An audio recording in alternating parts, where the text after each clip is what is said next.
Hey everybody, in today's video I'm going to be continuing my series of showing you the delivered watch faces on the Garmin Instinct Crossover watch. I'm using the solar version. This watch face is going to be available on the solar and non-solar versions. The only thing that will change is your data field values. You will not see the solar intensity if you don't have the solar model. This watch face is going to be the 10th one in your list of watch faces going from the top to the bottom. And I've been going through and basically showing you how these work, how they look, what the data fields look like, so on and so forth. This one's pretty cool. You've basically got a map of the world, and it's going to highlight and show you your alternate time zone that you're viewing. This one's basically for somebody who travels or uses the alternate time zone feature. You're going to have 3 different data fields, and I'm going to show you those. Let's go ahead and let's customize them. I'm going to press and hold the menu button on the left-hand side. I'm going to choose watch face, and again, where I was saying you've got this line over here, starting from the top down, this will be the 10th one out of the 12 watch faces you get. I'll press GPS and we're going to customize it.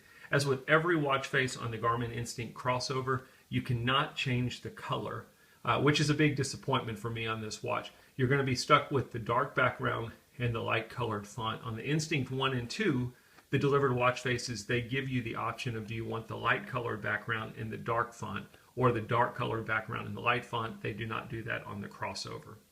Your first data field up here is blinking. Mine's showing my local time in the digital value. We can use the up or down button and we can go through and see. Basically, you can switch between do you want to see your local time or do you want to see your alternate time zone. Mine is set for UTC. And those are your 2 options.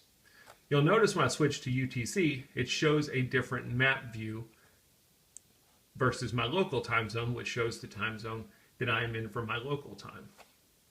So I'm going to go ahead and I'm going to set this to UTC. It'll take us to our next data field. The next data field is going to be going to have a bunch of different options for you.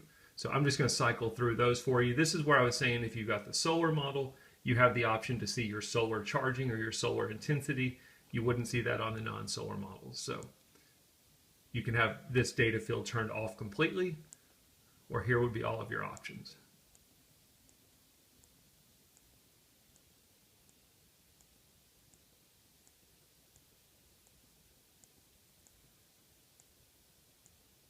And back down to solar charging. You have a third data field that's going to basically be the same thing as what we saw in the second data field. I'll go through and show you all of your different options for your third data field. As we're going through these, as I mentioned in most of my videos, the one data field you will never see on the Garmin Instinct Crossover on the delivered watch faces is moon phase. For whatever reason, they took moon phase off and they made it a glance instead of a data field on the watch face. So if you're somebody who likes moon phase on your watch face, you're not going to like the Garmin Instinct Crossover. Now, again, this watch can connect to the Garmin Connect IQ app. You can go download additional watch faces, but in terms of the delivered ones, you won't see moon phase. Anyway, that's a quick look at this watch face on the Garmin Instinct Crossover. I hope the video helps.